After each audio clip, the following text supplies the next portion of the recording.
Lost Christmas by David Logan. Chapter 2, This Christmas. Frank Lester emptied his glass and looked up at the large clock behind the bar. He struggled to focus, and his tongue felt like it was coated with very small mushrooms. He definitely shouldn't have had that last whiskey, or probably the two before it, or the first 3 for that matter. But hey, it wasn't Christmas Eve every night. Technically, it hadn't been Christmas Eve for the first 4.5 hours Frank had been in the Witches, but now it was 10 past midnight, so now it was Christmas Eve. Frank tried to say Merry Christmas, but it came out as Myrtle-kism, followed by a wet burp, and he trailed off halfway through. He slid off his stool and took a moment to steady himself while still holding on to the bar. Frank was a tall, willowy, pale man. His strawberry blonde hair was shaggy and needed both a trim and a wash. He wore a long, scruffy leather coat that had looked shabby when he had bought it. Now it looked like a miracle of stitching that it was still together. But Frank loved that coat, and he wore it all year round. Frank looked to the door. There was an alarming expanse of open space where there was nothing to hold on to. Frank really didn't want to take a tumble in front of everyone. Not that there were many of the regulars left. Just Mick, the barman, old Dr. Clarence, sitting in his usual spot at the end of the bar, a face like he was chewing a particularly sour wasp, his nose in a book as always, and a handful of others Frank knew well enough to nod at in the street. "You off then, Frank?" asked Mick, coming to swipe Frank's empty glass. He didn't give Frank a chance to answer. He said, "Got a Christmas joke for you, to send you on your way." Mick was laughing before he had even started. "There are these 2 cats, right? One of them's called 1, 2, 3, and the other one's called 1, 2, 3. You know, like numbers in French." Frank managed the smallest of nods to show that he understood and was keeping up with the gag. "So anyway, they have this race, right?" Mick continued. "Which one do you think wins?" He was straining to hold back a snicker. All Frank could manage was to shrug and shake his head. Mick hit him with the punchline. 1, 2, 3, because 1, 2, 3, 4, 5. And with that, a rambunctious belly laugh bubbled up out of the depths of Mick's throat. His whole body juddered with the unbridling of his mirth. Frank frowned, playing the joke over in his head. He didn't get it. 1, 2, 3, 4. "Oh, wait a minute," said Mick, remembering a fairly integral part of the joke he had forgotten. "The race, it's across a river. The cats are swimming across a river, so 1, 2, 3, 4 sank into the river. Brilliant, ain't it? French cat sank. Probably drowned." Mick chortled and gawked some more, oblivious to the fact that Frank hadn't so much as cracked a smile. After several moments, the power of articulate speech started to return to Frank. He nodded. "Have a good one, Mick." "And you. I'll see you tomorrow," said Mick. Frank took a deep breath and turned towards the door. The freezing cold night air had a decent enough sobering effect, and pretty soon Frank felt confident enough to start walking home. He buttoned up his coat, though it made absolutely no difference, and headed off down the street, weaving a little here and there. At the end of the street, Frank took a corner a little too wide, losing his footing, and slipped over into the gutter. He gathered himself up and carried on, thinking about maybe singing. He could feel an almost overwhelming urge to sing, which was strange because he was neither a man who liked to sing, even when alone in the shower, nor one who thought he could sing. Most people say they can't sing, but deep down inside they think they have an amazing voice.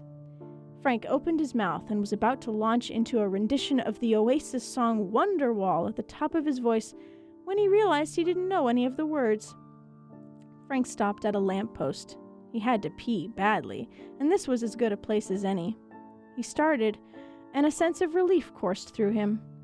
Suddenly he heard a whoop sound, and the bulb above him went out. He looked up at it and belched loudly. "Did I do that?" he wondered. Then the neighboring lamp, some 10 meters away, went out too. Said Frank out loud. A lamp across the road died, and then, in quick succession, one by one, all the lamps in the street went dark. Within just a few seconds, the only light was coming from the moon. Frank buttoned up his fly and was about to hurry on home when a cloud drifted across the face of the moon. He was plunged into complete darkness. He thought this was particularly spooky. Then he realized that there were absolutely no sounds around him. That made the spooky much worse, and goosebumps prickled Frank's arms and the back of his neck. He was unnerved. So much so that he actually acknowledged to himself that he was unnerved.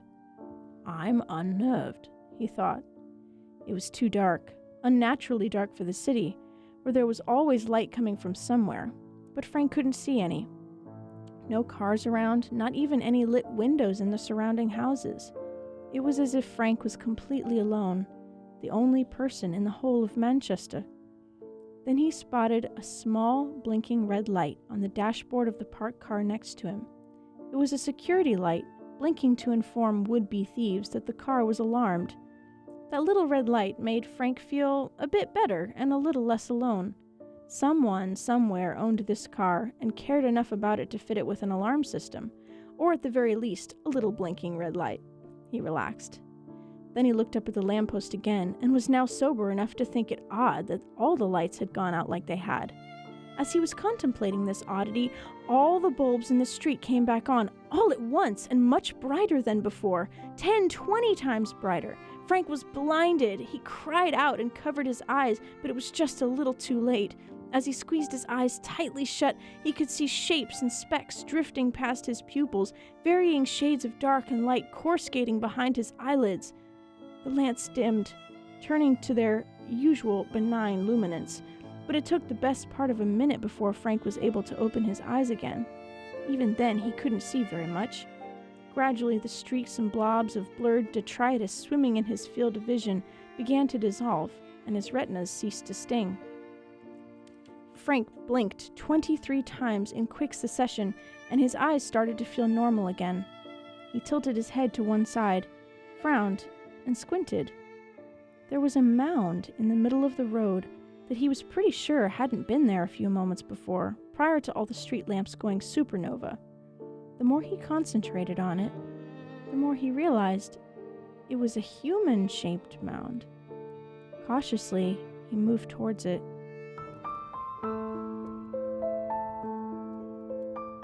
As he got closer, he saw that the human-shaped mound was indeed a human. It was a man, broad with big features, a large jaw, a wide forehead. The man's hair was a dirty blonde color, and while he didn't have a full-blown beard, he clearly hadn't shaved for more than a week or maybe 2. His beard was mostly the same color as his hair, but with wisps of red mixed in. He was dressed oddly, baggy cargo pants, frayed at the hems, heavy work boots, extremely worn, fingerless gloves on his hands, and 3 dog collars around his right wrist. However, the reason Frank thought he was dressed oddly was mostly because of his jacket. It was a strange-looking jacket in itself, but it was the contrast between the jacket and the rest of his clothing that made it stand out. It was maroon, with yellow horizontal stripes and matching yellow trim. On the left breast pocket was a badge. The badge read, "My name is Anthony. How can I help?" Frank edged closer, peering down at the prostrate man, wondering if he was alive or not. He could see his chest rising and falling, so he decided he was alive. Frank nudged him with his toe. "Hey, mate!" No response. Frank's eyes flicked down to the name badge. "Anthony, you all right?" He prodded him again, a bit harder this time. More a kick than a prod, really. Still nothing. Frank crouched down, wobbling a bit, looking over him closely, his face just a few centimeters from Anthony's. "You alive?" Suddenly, Anthony's eyes pinged open, taking Frank by surprise. He lost his already shaky balance and toppled over backwards with a cry. Anthony sat up, blinking, and looked around. It was clear from his furrowed brow that he had no recollection of how he had got there. "It was snowing," said Anthony, articulating the first curious thing that had occurred to him. 6 other curious realizations also flitted through his mind at the same time, but the lack of snow seemed to be the one at the forefront. Frank turned himself around and with some difficulty managed to sit up.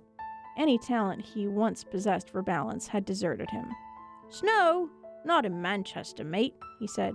"In Manchester it rains." Anthony turned to look at Frank. He He wondered who he was, but decided not to ask because there was the more pressing matter of that absent snow. Antony looked up at the mostly cloudless sky. Frank looked up too. The one cloud that had recently obscured the moon was on the move. It settled above them, and as Frank squinted up at it, he caught sight of something small and white drifting down towards him. With marvelous precision, a snowflake floated down in a tight spiral and landed on the tip of Frank's nose.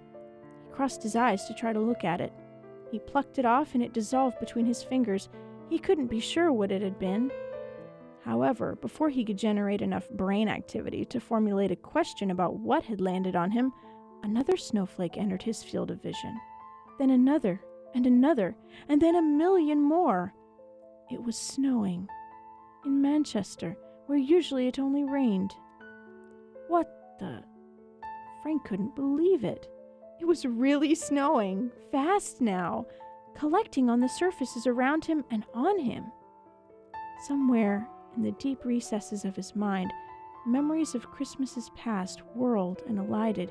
Moments from his childhood flashed past his mind's eye like images on the old slide projector his father had cherished. Frank remembered waking up on Christmas morning at his grandmother's little house in Kent and looking out of the window of his bedroom to see a blanket of snow stretching out over the fields surrounding the house.